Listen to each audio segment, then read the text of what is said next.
Good evening, everyone. I welcome you all to this session today. Today, we are conducting 10th session of PRAGNAVARIDHI lecture series. We have Vaidya Sushma ma'am. She will be teaching about DINACHARYA and RITUCHARYA Adhyaya of Astanga Hridaya, Sutrasthana. These are the most important and essential chapters to learn. We'll start the session now, ma'am. Over to you, ma'am. Yeah, sure. Yes. Thank you. Thanks a lot. So let us start today's session. This is the second and third chapter of Astanga Sutrasthana. See, basically, these concepts are also repeated in Charaka Samhita, which we've already dealt with in the initial sessions of Matra Shakti and Tasya Shakti Adhyayas in Charaka Samhita Sutrasthana.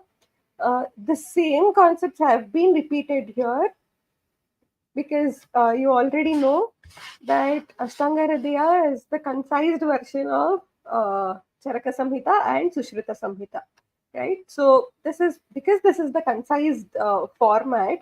All we see is a few repetitions of the same concepts. So you don't have to worry or you don't have to neglect it because these are very easily understandable chapters once you have read the Charaka Samhita. Okay. So Charaka Samhita is like the expanded form of Ashtanga Hridaya and things. So this is one thing I wanted you to know.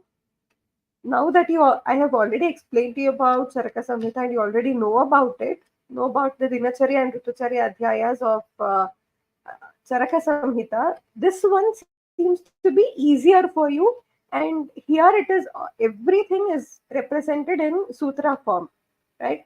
In Charaka Samhita, we saw it was all about. It was mostly about the Gadya form, like the paragraph used to be there. But here we don't see any paragraphs, right? It is always in the shloka form, the sutra form, which is easier for you to by heart. Okay, so let us start with the first chapter today, that is Dinacharya Adhyaya.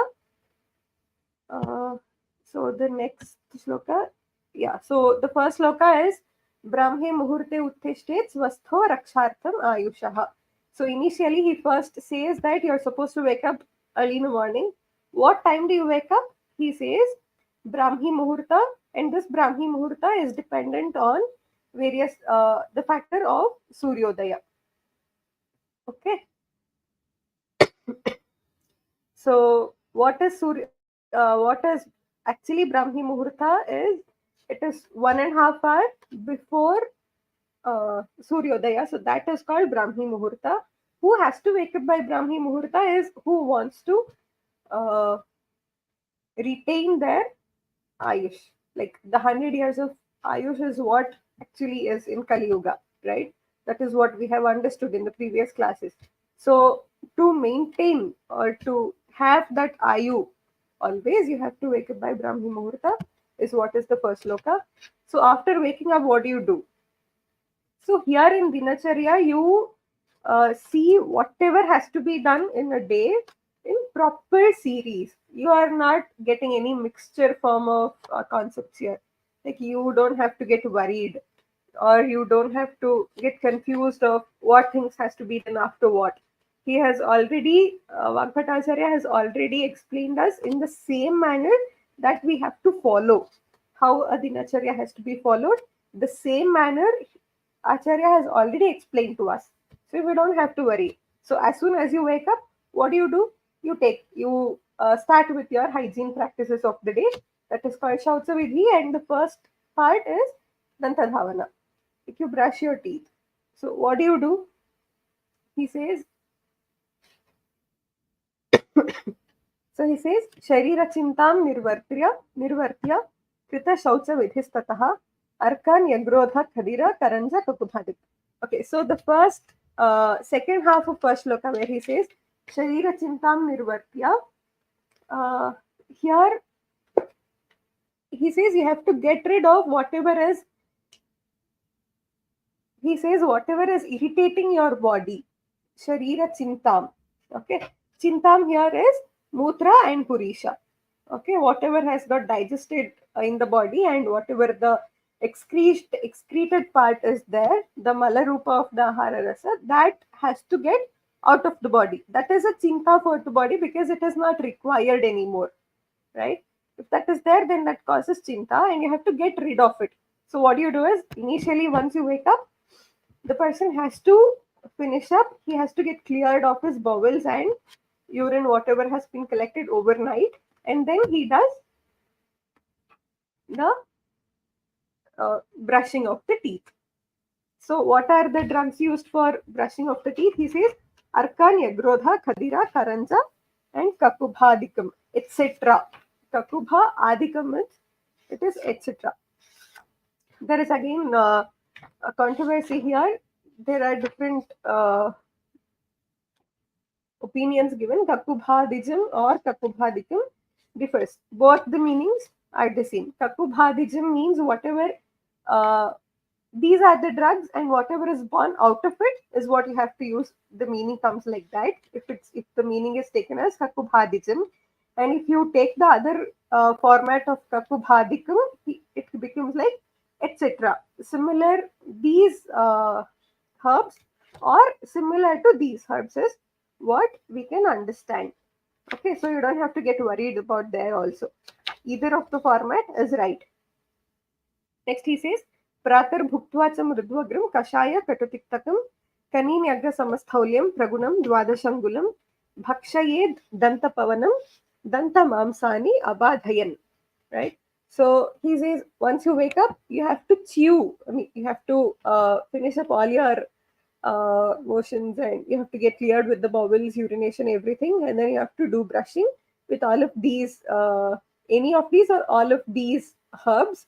You have to take a good small stick from these trees, bite one of the ends, and the thickness, he says, Kanini Agra Samasthauliyam. The person, whoever is using this kind of brush, the thickness has to be of his Kanini Agra, like the little finger, the circumference of his little finger.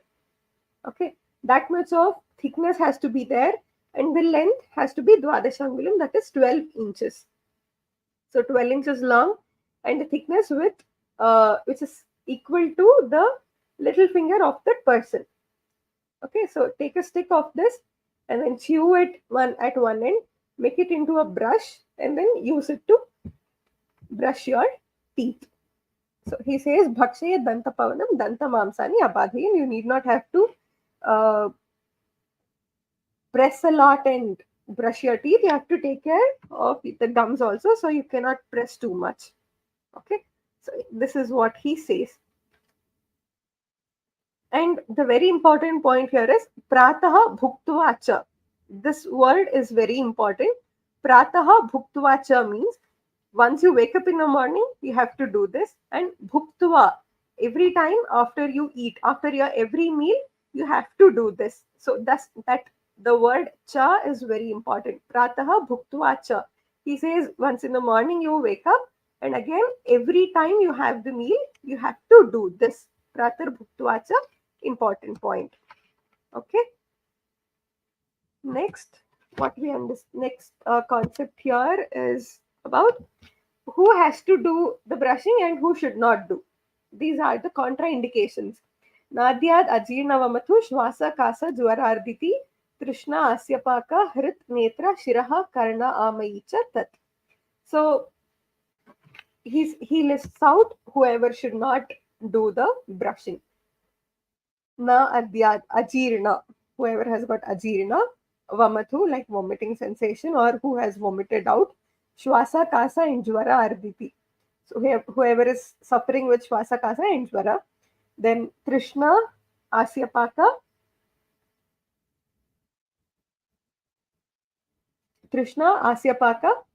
he says whoever is too thirsty or whoever is suffering from excessive thirstiness, they should not do it. Trishna and asyapaka is the mouth ulcers, whoever has got asyapaka.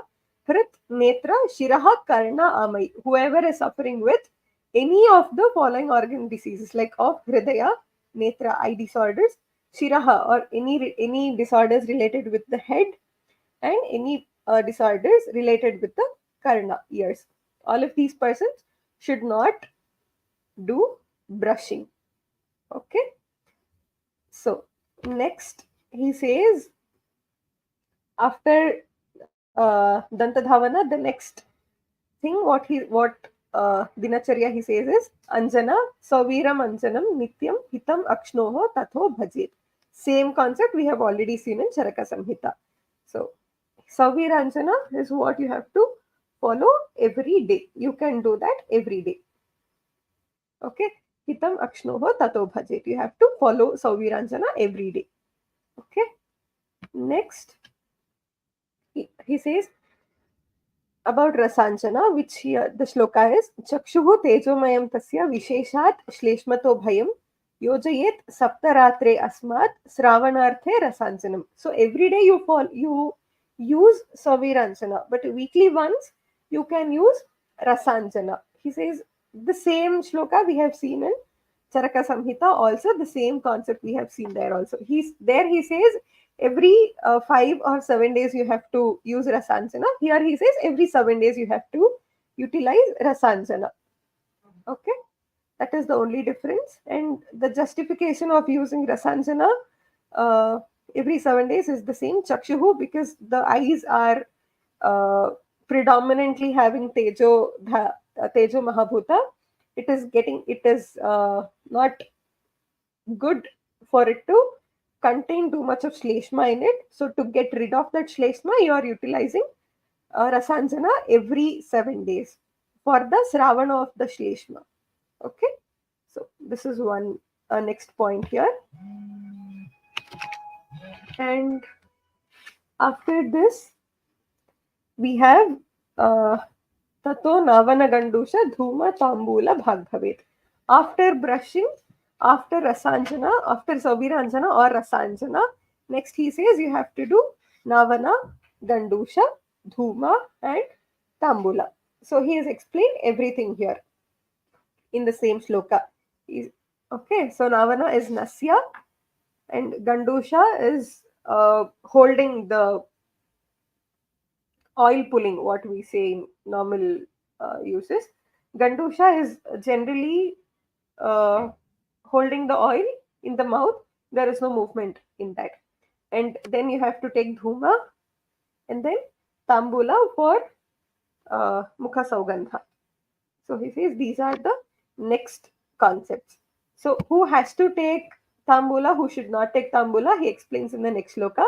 That is tambulam kshata pitta asra ताम्बूलं क्षतपित्तास रूक्ष उत्कुपित चक्षुषां विषमूर्छा मदार्थानाम अपथ्यम शोषिणामपि. So these are the people who should not take tambula.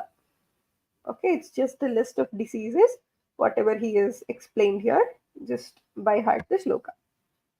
Next, after all of these navana, after brushing, after anjana, and after navana, dhuma, kavala, everything, what you have to do later is abhyanga. He says abhyangam acharin nityam sa jara shramavataha. So the first half is abhyangam acharin nityam. This is an order. You have to do it every day. Abhyanga has to be followed every day. Why should it be followed? Sa jara shramavataha, because uh, it pacifies your degeneration. Jara is getting old, so it slows down the degeneration or aging process. Shrama vataha, whatever the tiredness is there, it will get rid of that. And if there is any vata prakopa in the body, that will also get reduced by doing abhyanga. So these are the benefits of doing abhyanga. He also continues drishti prasada pushti ayuhu swapna sutvatva dardhyakrit. These are also the benefits of abhyanga. So he says drishti prasada, it is beneficial for your eyes. Pushti ayuhu, so it will what do you say, it will support your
Sorry, I guess the internet disruption at my place.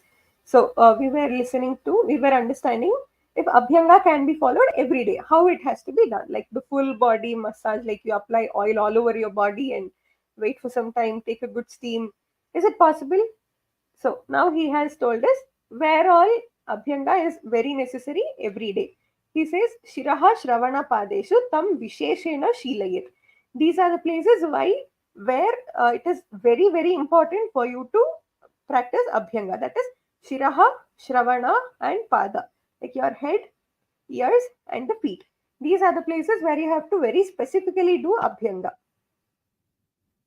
Okay, so once you understand how you have to do and where all the places you have to do, next he says who should not do Abhyanga, Abhyanga Nishedha. So Varjyo Abhyangaha Kafagrasta Krita Samshuddhya Krita Samshuddhi Ajirnibhihi.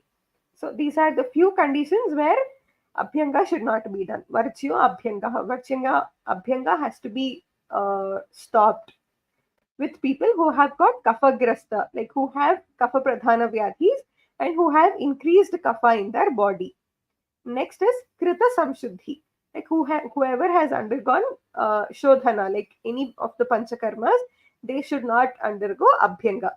Before undergoing panchakarma or during the process of undergoing panchakarma, yes, according to the rules and regulations and the advices and the steps taken during the treatment is okay. But after that, you are not supposed to give a patient with abhyanga. Okay, krita samshuddhi, whoever has underwent samshodhana. And then the last concept is ajirni bhihi. So whoever is suffering with ajirna. Okay, so we'll go to the next sloka. After doing abhyanga, what you have to do is vyayama. So here, until now, he has not mentioned anything about snana. That is a major understanding that you have to keep in your mind. He does not say snana soon after abhyanga. After abhyanga, Acharya says about vyayama. Okay, very, very important concept. Now, when he says about vyayama, he says Laghavam karma samarthyam deepto agnihi medasaha kshayaha vibhakta ghana gatratvam vyayamat upajayate. He says, what are the benefits of vyayama and who has to do it? Laghavam karma samarthyam. It will increase the physical capacity of the person. It will give lightness to the body. Deepto agnihi. It will increase the appetite of the person. It will increase the metabolism of the person. Medasakshayaha. It will cause medokshaya. Medadhatukshaya will happen. Vibhakta ghanagatratvam. Vibhakta is proper, what do you say? Completely developed body and distinguishable parts are there. See, when there is too much of medo dhatu in the body, you see that in certain places you are not able to distinguish what is there and what is not there because arms are big. There is flabby arms. There is too much of big thighs. There is too much of bigger hips. He says every lakshanas in the latest classes. And whoever is obese, you cannot distinguish their body parts, right? But once the person starts doing vyayama, what happens is that differentiation of different parts of the body is possible. That is called vibhakta. Ghana is strong, gatratvam is the body. Vibhakta ghana gatratvam vyayamat upajayate. These are the benefits of vyayama. Then who are not supposed to do vyayama? He says, Vata Pitta Amayi, Balo Vruddho Ajirnecha Tam Tyajit. These are the conditions where you are not supposed to do Vyayama. That is Vata Pitta Rogas. If a person is having, they should not do yoga. Vyayama, sorry. Bala, very young people, should not do Vyayama. Vruddha should not do. And Ajirna, if there is Ajirna condition, there also you cannot advise a patient to do vyayama. Okay, in any condition, if there is ajirna, you find it could be in the chataragni, it could be in the dhatwagni, it could be in the bhutagni. Anywhere if there is ajirna, you feel, you cannot ask them to do vyayama. Okay. Next he says how much of vyayama a person has to do. Okay. He says artha shaktya nishevyastu balibhihi snigdha bhojibhihi sheetakale vasante cha mandameva tato anyada. Okay. So here he distinguishes who has to do excessive vyayama, who has to do mild format. He says artha shaktya nishevyastu balibhihi snigdha bhojibhihi sheetakale vasanti. So this is one format. This is one matra or one rule. Okay, that is artha shaktya nishevyastu. How much ever the capacity is there of a person, he has to do only half of it. Okay, half of the capacity is called artha shaktya nishevyastu. He has to stop after he has utilized the half of his capacity. Who has to do this? It is balibhihi, whoever is strong already, whoever is doing snigdha bhojibihi. Snigdha bhojibihi is whoever is eating too much of fat contents in their food. Snigdha bhojibihi. And during Shitakala and during Vasanta Rutu. In all of these conditions, balibhihi, whoever is strong, snigdha bhojibihi, Shitakale and Vasanta. In all of these four conditions, a person can follow vyayama. A person can do vyayama for his half of the capacity, and others they have to do very mild. Mandameva tato anyada. Others, whoever does not fit into these characters, these features, others have to do only mild format of vyayama. Okay, this is the rules and regulations for vyayama. So whoever asks you or whenever you start practicing, these two chapters are very, very, very, very important, because this is where the concept of ahara, vihara and achara all comes up. Okay. So next he says deha mardana, about mardana. Tam kritva anusukham dehe mardayet cha samantatah. He says after doing vyayama, tam kritva, after doing vyayama, what you have to do is you have to support your body. You have to make your body feel good by doing mardana.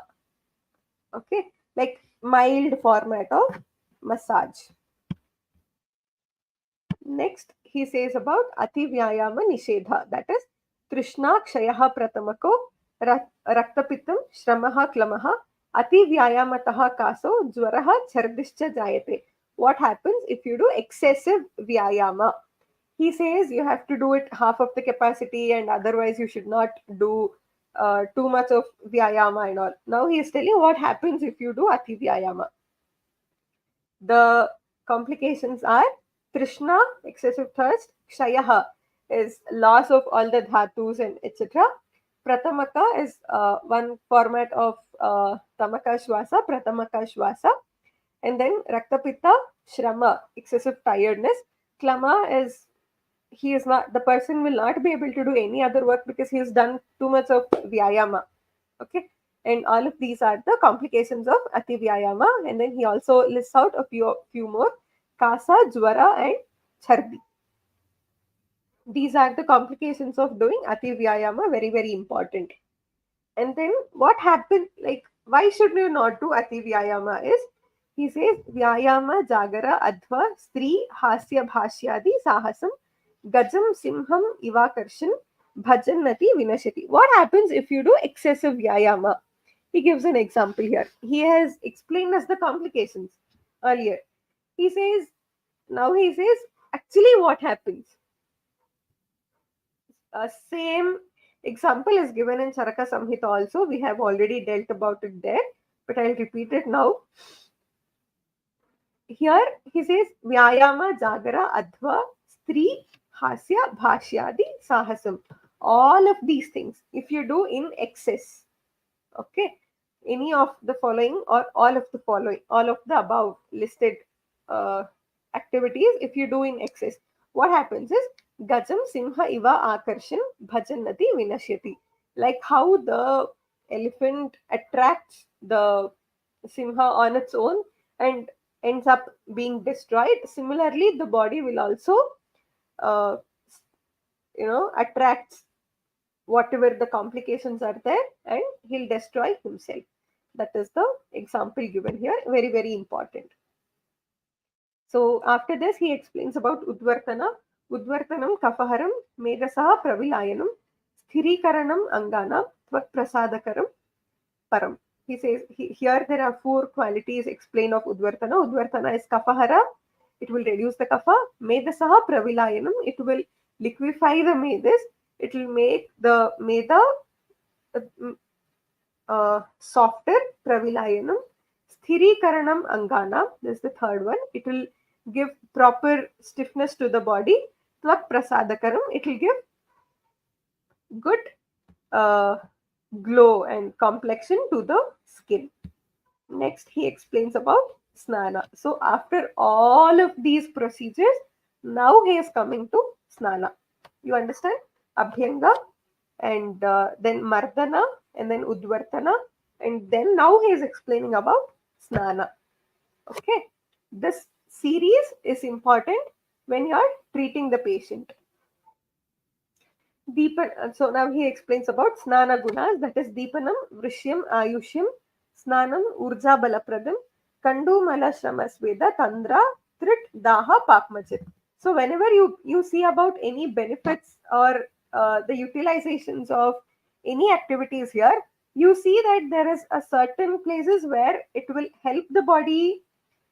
It is in Swasthavrita form, and in the other part, you see that there are so many diseases that can get reduced by following such activities. So you have to divide that. Okay, so for example, here when we see about the benefits of snana, he says Deepanam Vrishya. Here we have again make two partitions. First one is whatever is for the Swasthavrita purpose, whatever is in the what do you say, preventive aspect, and the other one is the treating aspect. Okay, so first line here says Deepana, it is good Deepana. Vrishyam, it will give proper amount of, it is a kind of aphrodisiac. Ayushya, it will increase the lifespan. Snana will do that. Urja balapradam, urja is utsaha, and that will be increased. Urja and bala will increase. These are the preventive aspects. Like if you do all of these things, you will get better. These are preventive. There is no condition explained here, and there is no disease explained here, right? So he says these are the preventive aspects. And then when you come to the next line, he says about the diseases what can get reduced by following this activity. Kandu will get reduced, Mala will get reduced, Shrama will be reduced, Atisveda will be reduced, Tandra, Trit, Daha, Papma, everything will get reduced. So these are the places, these are the conditions or the vyadhis where snana is recommended. Okay, so whenever you see any other activities also in the previous conditions, you will have to divide the benefits into two different aspects. One is preventive, one is curative. Okay, if you start understanding like that, it is beneficial for you to write, remember, and also recall it when you are going to practice it later. Next, he says, how you have what is the temperature of the water that you have to use. Ushnambuna adha kayasya parisheko balavaha tena eva tu uttama angasya balahrit kesha chakshusham. You have to use in the lower half of the body, you have to use ushnambu, that is hot water. Ushnambuna adha kayasya, if you follow hot water utilization during your bath for the lower half of the body, it will do balavaha, it will increase the bala. Similarly, if you use the same hot water to the Uttamanga, like the upper half of the body, then it will cause balahrit. It will reduce the bala, it will cause balahani of what? Kesha and Chakshu. It will cause balahani of the Kesha. It will, the patient will, or the person will end up in hair fall, hair breakage, or any conditions related to hair. And then Chakshur bala, like the proper functioning of the eyes will also not take place. So the person will end up in any diseases related to Chakshu. Very, very important. Then he says, Snanam ardita netra asya karnaroga atisarishu admana pinasa ajirna bhuktavatsucha garhitam. This is about whoever are not supposed to do snana, that is the contraindications of snana. Here also you can divide into, uh, what do you say, preventive and curative. Snanam ardita, whoever is suffering from ardita, netra asya karna roga. All of these vyadhis related to netra, eyes, ears, nose, and mouth. All of these patients should not do snana. Atisara, during atisara also, a person cannot do snana. And then adhmana, if there is bloating, adhmana is bloating, they cannot do. Pinasa, if they have running nose, pinasa vyadhi, they cannot do. During ajirna, they cannot do. And bhukta vatsu, whoever has have had the food, they cannot also take snana immediately. These are the snana nishedhas. Next, he explains about जीर्णे हितं मितं च आद्यात् न वेगान् ईरयेत् बलात् न वेगितो अन्यकार्यः स्यात् न जित्वा साध्यम् आमयम्. So now he is explaining about food intake. He says jirne, whenever the person has felt the complete digestion of the previous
any vegas should not be forced excessively.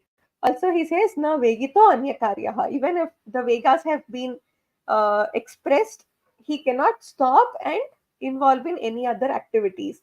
Syat. Okay. Na jitva sadhyam amayam. If he does not do, if he does not do any of the following things, he is surely going to end up in any amaya, any disease.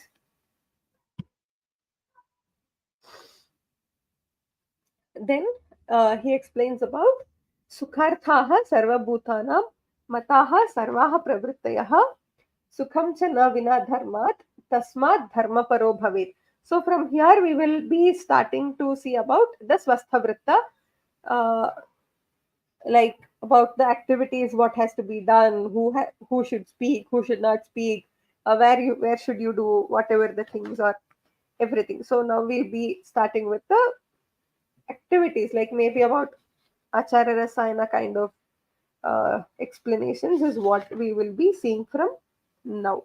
That is Sukharthaha sarvabhutanam. A person has to be always uh, having empathy towards the all living creatures. And then mataha sarvaha pravrityaha, in any uh, activities, everywhere he should have complete empathy, and a person should be filled with compassion. Sukham cha na vina dharmat tasmat dharma paro bhavet.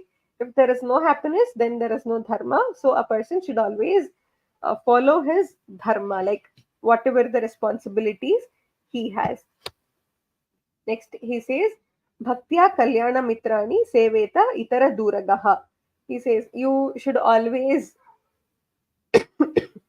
honor your good friends. Kalyana Mitrani, you have to always honor your good friends, and you should not uh, help anybody else. You should always keep the others out of your reach.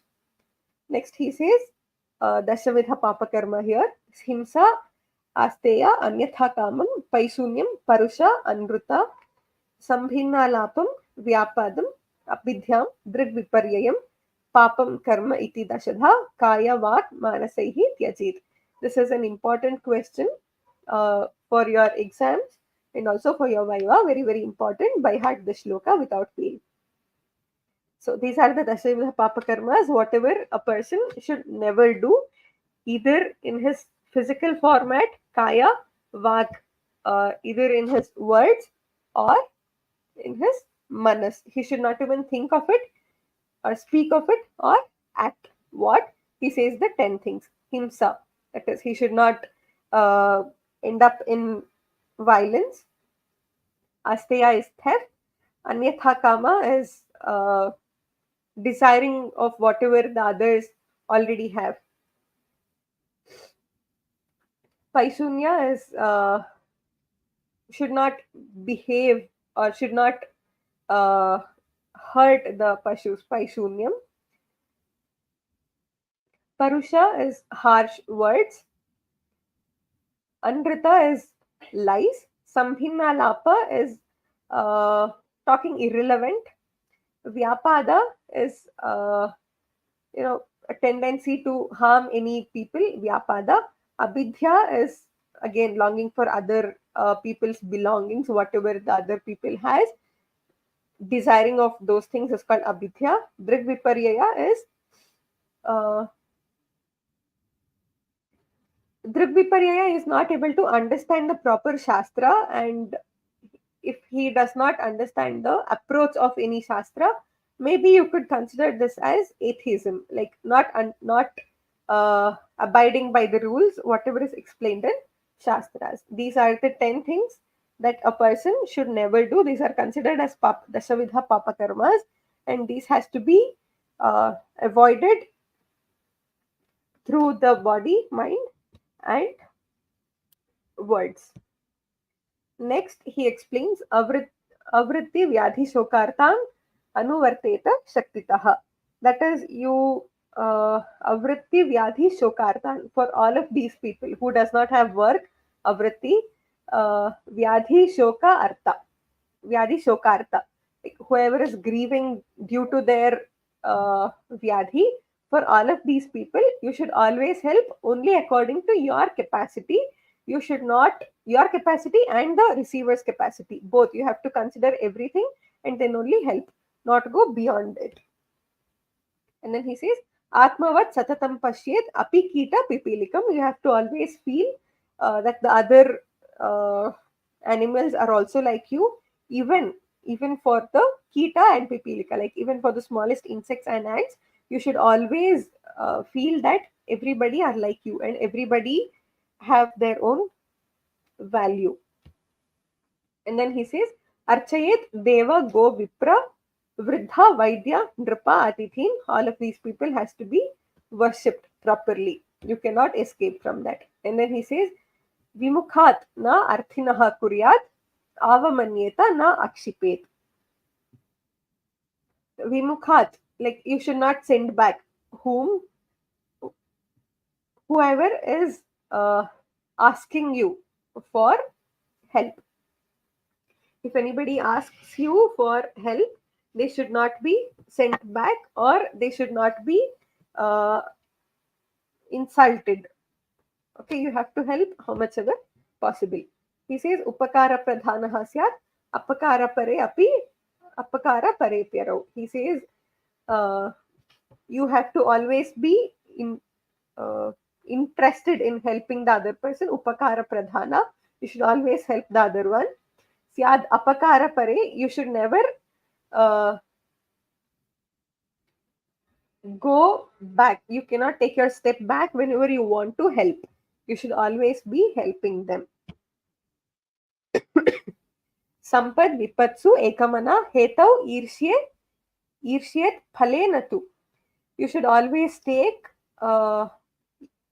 your sampat, like the happiness, and vipat, or the sadness. Both the happiness and sadness should be taken in same mindset. You cannot have variations in that. You cannot feel very happy when you have sampat, when you have success, and you cannot feel very low when you do not have anything. You should always have proper mindset, stabilized mindset. Hetau irshyet phalenatu. You should never have jealousy about uh, the any. You should never feel jealous of the any causative factors. Either of the results come. Next, we have kale hitam hitam bruyat avisamvadi peshalam. How your words have to be. That is, you should always think of the kala, if your timing of speaking is proper or not. Hitam is whatever is good to hear. Mitam is in proper quantity. Bruyat, you have to speak in all of these things. Avisamvadi peshalam, like you should always speak the truth, and you should always have good knowledge about whatever you are speaking. Very, very important point. Next, he says Purvabhibhashi. Again, the further explanation of speaking itself. Purvabhibhashi, that is, you have to start the conversation. Sumukhaha is you should have a pleasant face. Sushilaha, your character has to be good or approachable. Karuna mruduhu, you should have empathy towards every person. And mrudu, you have to be soft spoken. Na ekaha sukhi, you should not uh, feel good only when you're alone. Na ekaha sukhi, na sarvatra vishrabdho. Uh, is sarvatra vishrabdho is you should not uh, keep irritating others. That is also one kind of understanding that you can take. Na sarvatra vishrabdho is one kind again where you can take it into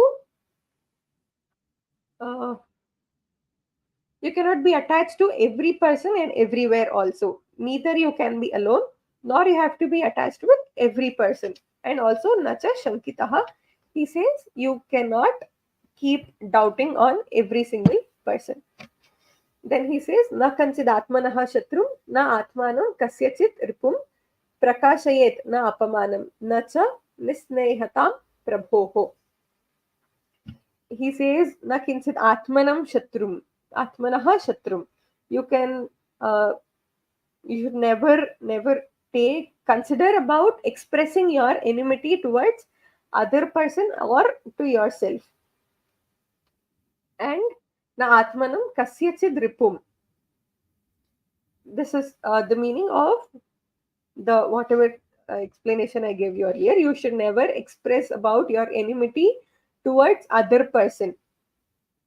Either if you have the enmity towards yourself or to other person, you should never reveal that.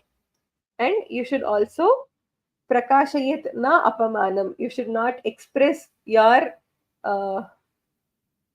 any dejections of your lives. And nacha nisnehatam prabhoho. You should not take any you should not befriend your kings or anybody who is having an upper hand above you. You should never befriend them. You should always be in a friendly manner with them. Next, janasya ashayam alakshya yo yatha paritushyati tam tathaiva anuvarteta pararadhana panditaha. So he says, I mean, this is very beautiful thing what he says. Whoever knows how to develop the quality of having positive energy in their lives, janasya ashayam alakshya, like if they know how to convince other people, if they know how to uh, keep others happy and everything, they are always worshipped of. They are always uh, considered as panditas because they know how to keep the other people happy. So the person who does that is always considered as pandita. He is a wise person.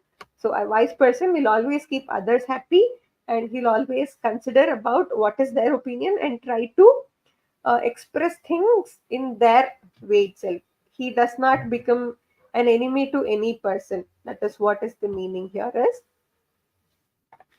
Next he says, na pidayet indriyani va chaitani ati lalayet. So again, excessive utilization of indriyas and indriyarthas should not be done. Trivarga shunyam na arambham bhajet tam cha avirodhayan. Again, he says Trivargas are dharma, artha, and kama. The explanation, what are Trivargas here is dharma, artha, and kama. So whoever uh, is doing any activities, they should always understand about dharma, artha, and kama, and then do it accordingly. Bhajetam cha avirodhayan, without disturbing any of the above dharma, artha, and kama. A person should do his activities. He should know his limitations in dharma, artha, and kama related activities. He should not do it in excess, or he should not do it in a wrong thing. So same similar concepts of Charaka Samhita is explained in the further also. Let me tell you if anything is important here. Uh, Mostly it is all the same. Satapatra Padatrano. I mean, you have to walk around with uh, stick and umbrellas, he says, and you have to always have stick here is what he says. And wherever you should not take wherever you should not walk are the list here in this shloka of 33 and 34. And all about walking, all about where you have to walk, where you should not walk. And then he says, Na asamvrita mukha kuryat kshuti hasya vijrambhanam. You should always cover your hands whenever you are kshuti, that is sneezing, hasya, when you're laughing, when you're yawning, during all of these activities, you have to cover your mouth, he says. Same thing we have seen in the Charaka Samhita also. Nasikam na vikushniya. You should not keep moving your nose. Nasikam na vikarshet. Vikushniyat na kasmad vilikhe bhuvam. You should not write on the bhumi. Na angaihi cheshtatam vigunam. You should not do different movements of your body, hands and legs and everything. Na asit, na nasitotkata kasa chiram. So for long time you should not sit in any different kind of position. Utkatasana is having a different or awkward position. For long time, na asit. You should not sit. देहवाक् चेतसां चेष्टाः प्राक्श्रमात् विनिवर्तयेत् न ऊर्ध्वजानुश्चिरं तिष्ठेत्.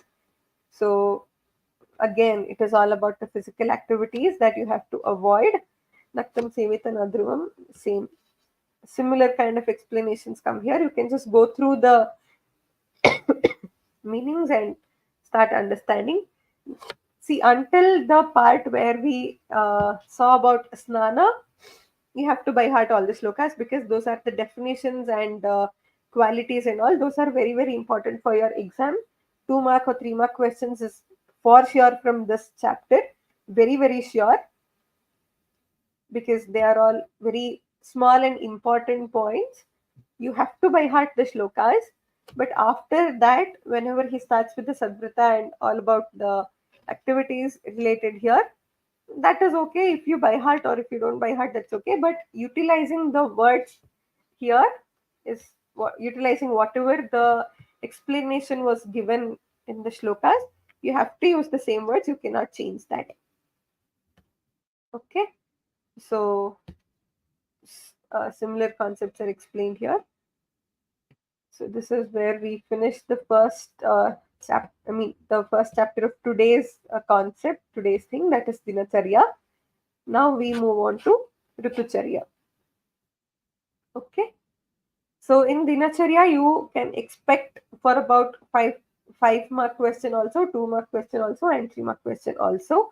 And in total also, a complete Dinacharya can be asked for 15 mark question. You have to be ready with all the slokas until Snana concept is explained. After that, it's okay if you write just the concepts with a few Sanskrit words and the shloka words explained here and there. But until then, you have to uh, write all the shlokas if there is any question asked regarding Dinacharya. Very, very, very important. Okay, you can put how many ever stars you want for considering that it's important. That much of importance is there until that concept. After that, also it is important, but it depends. Now, for your examination purpose of understanding, you need not have to give too much of importance to the later part. Maybe after the uh, shloka 20, sorry, shloka 23. After shloka number 23, you need not have to by heart. It's not mandatory to by heart. But until 23, if you by heart all the shlokas, you can like easily score marks out of this, because you don't have to write explain everything like in long big paragraphs. If you don't uh, write the shloka, if you write the shloka, very very easy, 2 line shloka, write up and explain in 1 or 2 lines, or maybe in 4 or 5 lines, and finish up. But if you don't write the shloka, you'll have to explain for like half a page or like three-fourth of the page. That will take too much of time for you to write, because these are very simple concepts. I guess it is better if you do not spend too much of time in writing. Okay, by heart all the slokas, very very very important. So now let us start with the Ritucharya. So this explains about the do's and don'ts according to the Ritu. Okay, so the first shloka explains about what are the different Ritus and how the division is taken place. मासैः द्विसङ्ख्यैः माघाद्यैः क्रमात् षड् ऋतवः स्मृताः. Same 6 ritus, which are Shishira, Vasanta, Grishma, Varsha, Sharat, Hemanta. Okay, same 6 ritus as explained in Charaka Samhita. There is no difference here. Next he says, Shishiradhyaihi Tribhitaistu Vidyat Ayanam Uttaram. So Shishira, Vasanta, Grishma is called Uttarayana, and the other Varsha, Sharat, Hemanta is called Dakshinayana. Next he says, Adanam cha tad adate nrinam pratidinam ballam. So Shishira, Vasanta and Grishma is called Uttarayana, which is also known as Adana Kala. And the other 3, Varsha, Sharat, Hemanta is called Dakshinayana, which is Visarga Kala. Same explanation as given in Charaka Samhita. Very, very important concept here also. You have to understand. The this shloka, like the first and second shloka, if you by heart, it is easier for you to give a good impression when they ask about Ritucharya. Just write these 4 slokas and then explain the further concepts in words itself. That is okay. But in every question, make sure you write one or the other sloka which is related to it. Don't write irrelevant shlokas. If they ask about Ritucharya, mention about this shloka, explain briefly about the different 6 ritus. What is Adhana Kala, what is Visarga Kala, what is Uttarayana, Dakshinayana, and then move on to the question asked of Ritucharya, if they have asked about Ritucharya. If they have not asked about Ritucharya and if you still write, that is of no use. But if you by heart these 4 lines, it is beneficial for you to answer any of the question asked from Ritucharya, related to Ritucharya. Okay. So this shloka he explains about Uttarayana and Dakshinayana. Sorry, this shloka he explains only about Uttarayana, Adana Kala, and then here he explains about Dakshinayana, Ritavo, Dakshinayana, Varshadeo, Visarga and Visarga Kala. It is the same. Here he explains in detail about Adana Kala. So we have seen what is Uttarayana, Adana Kala and Visarga Kala. Same explanation as it is explained in Charaka Samhita. That is, Adana Kala is having predominant of Agneya, and Uttarayana has predominance of Agni, and Dakshinayana has predominance of Saumya Bhava. Okay. Rasas which are related to Ritus, and they're all the same. You can just go through that, make a tabular column like how we saw in the PPT of Charaka Samhita Tasyashiti Adhyaya. Make a tabular column and fill up those with the headings of Ritu, and then the masas, 6 Ritus, 12 masas, Uttarayana, Dakshinayana, the qualities of Uttarayana, the qualities of Dakshinayana, and the rasas there, and the bala, how it is, everything. Make a tabular column that is easy for you to study and easy for you to revise and easy for you to represent in the answer paper also. The more concise your answers are, the more attractive is it for the examiner there. Okay. So next here in this shloka number 7, he says about the Hemant Ritu. What are the seasonal regimens utilized in Hemant Ritu?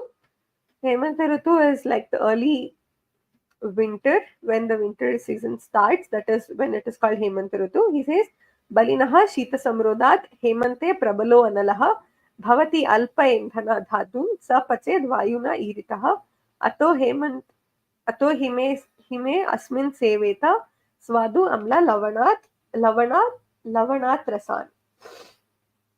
He says what are the rasas that has to be used. He explains how is the uh, digestion capacity, how is the metabolism in during Hemant Ritu here, and then he moves on to what are the lakshanas. See, when you are studying about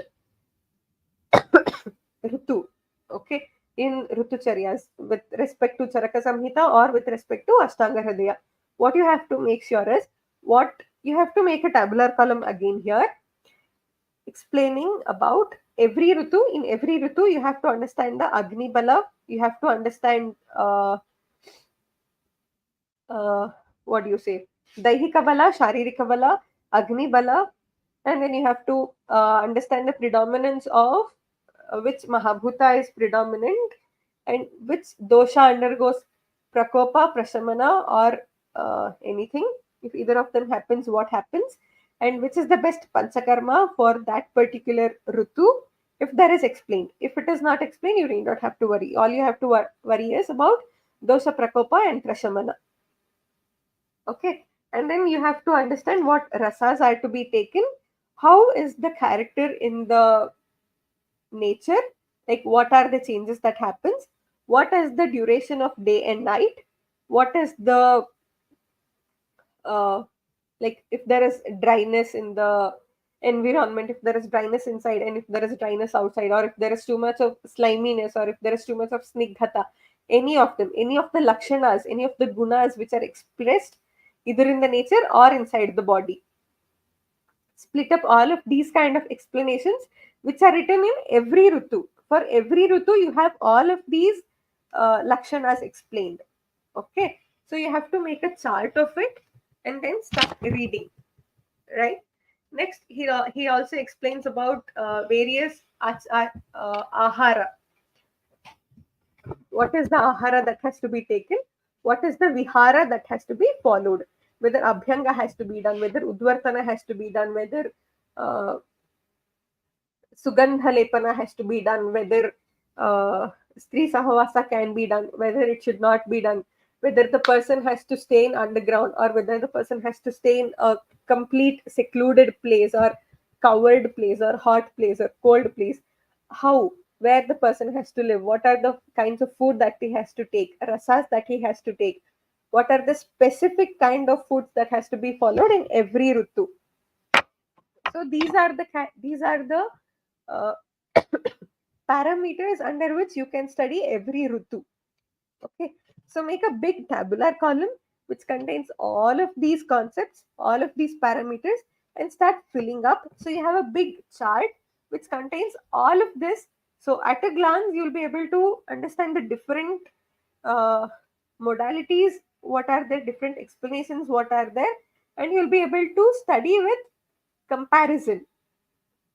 Okay, so you'll see some similarities of Adana Kala. There are some similarities in the three Ritus of Visarga Kala. That similarities can be understood easily. If you understand the similarities properly, then you'll be able to find out the differences also properly, and you have understood the whole concept of Ritucharya in an easier way.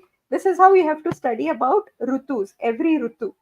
You cannot simply sit and read every Ritu on its own. Like individually, you cannot make a list of anything or make a paragraph and study and keep by hearting it. That is not how you can study about Rutus.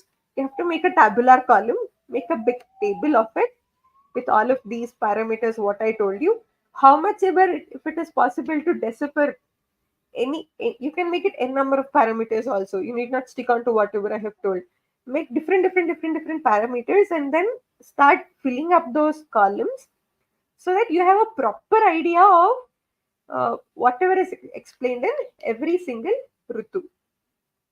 Okay, so see for example, he says in Hemant Ritu. Okay, in Hemant Ritu, he says there is Prabalo Analaha, there is Vata Vridhi, right? And then again in Vasant Ritu, he says there is Kapha Prakopa. Kapha Chito hi shishire Vasante Arkamshu Tapitaha Hatva Agnim Kurute Rogan Natastam Tvaraya Jayet. So he says there is Kapha Prakopa in Vasanta Ritu. So when you make the list of this, you can write under the doshas, you can write in Hemanta Ritu that there is Vata Prakopa. And during Vasanta Ritu, you can write Kapha Prakopa. So if there is Kapha Prakopa in Vasanta Ritu, the previous Ritu, that is in Shishira Ritu, there is Kapha Sanchaya. That is how you can make a list of it, and according to that doshas also, you will also be able to put your inputs according to the necessity. And then he says in Grishma Ritu, again he says there is Pratyaham Kshiyate Shleshma. In Shloka number 26, he says Pratyaham Kshiyate Shleshma Tena Vayuscha Vardhate. So here in Grishma Ritu, there is slow reduction of kapha and vata starts increasing. So when this kind of explanations are there about doshas in every season, why not you make it into a tabular column and study according to the similarities and the differences there? That will be very, very beneficial for you. Okay, so I don't think so I have to go in detail about every ritu because it is all there in your samhitas and the textbooks, whatever you have. Let us move on to the last shloka here, which explains about rasas. Okay.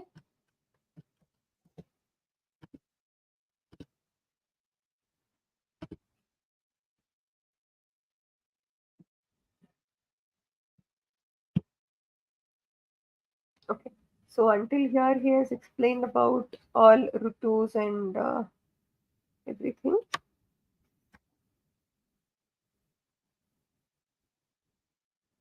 Yeah, this is one shloka which you may have to by heart because this will explain about the food pattern that has to be followed in all the 6 ritus.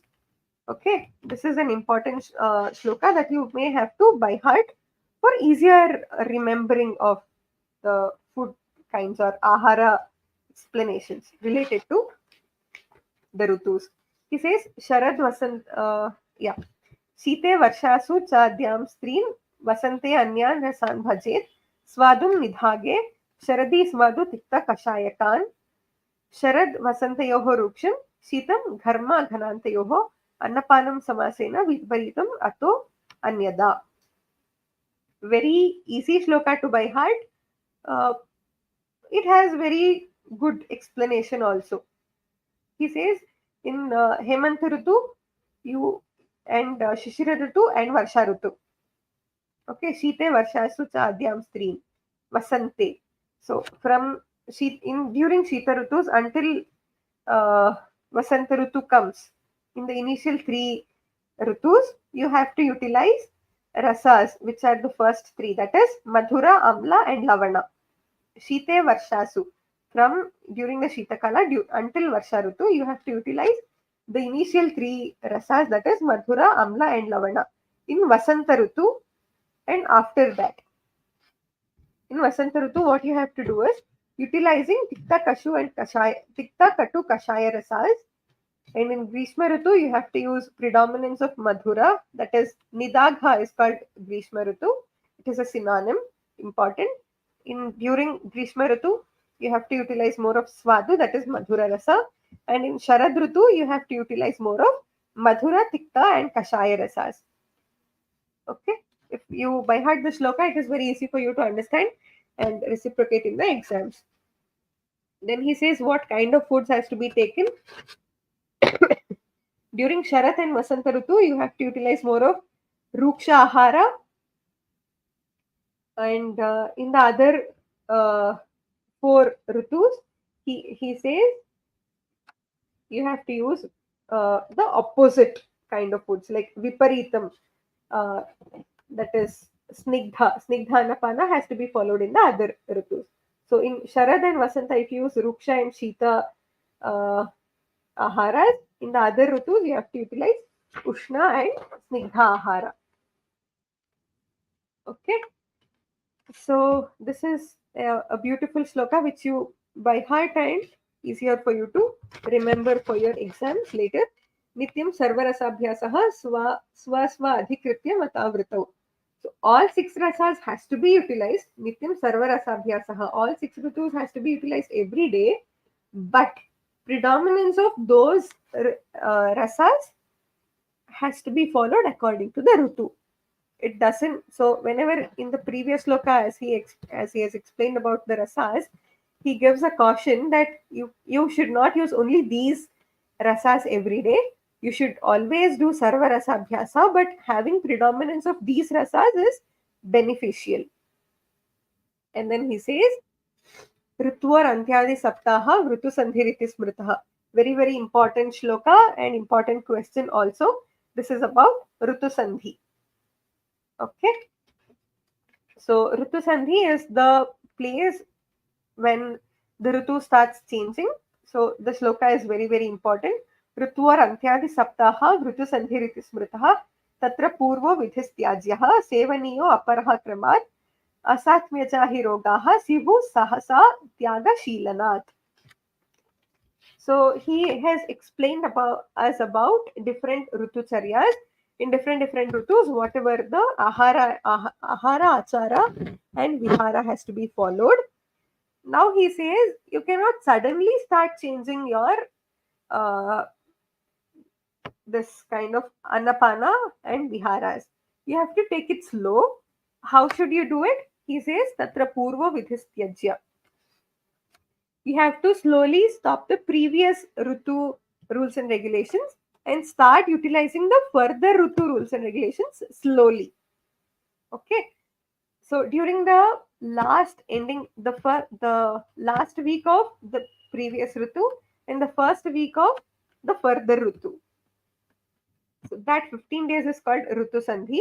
During that 15 days, you have to slowly stop using the ahara and vihara of the previous ritu and accommodate utilizing the ahara vihara of the next ritu.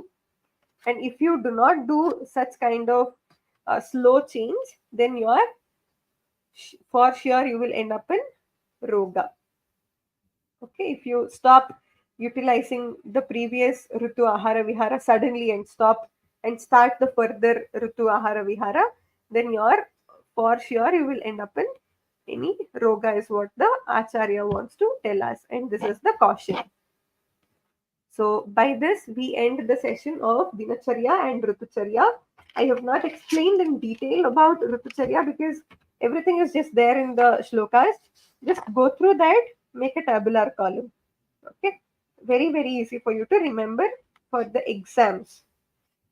Even now, if you do, it is easier for you to revise again during the previous night or on the previous days of your exams. It is very easy for you to remember. So make a tabular column of Ritucharya and by heart the shlokas of Dinacharya until he explains about the Swasthavritta. That is until shloka number 23. In Dinacharya Adhyaya, by heart until shloka number 23, and the further shlokas you can uh, somehow write up with the paragraphs. In Ritucharya, make sure you by heart a few shlokas, whatever I told, initial 2 or 3 shlokas, and in the end about Ritu Sandhi and the Rasa Abhyasas, everything. By heart these few shlokas and the others, you can make a tabular column and study for the exam. More than sufficient for you. So by this we end today's session, and we'll meet tomorrow for the further chapters which are planned up. Okay, thank you. Thank you, ma'am. Thank you so much for the session. We'll wind up the session. Yeah, sure. Thank you.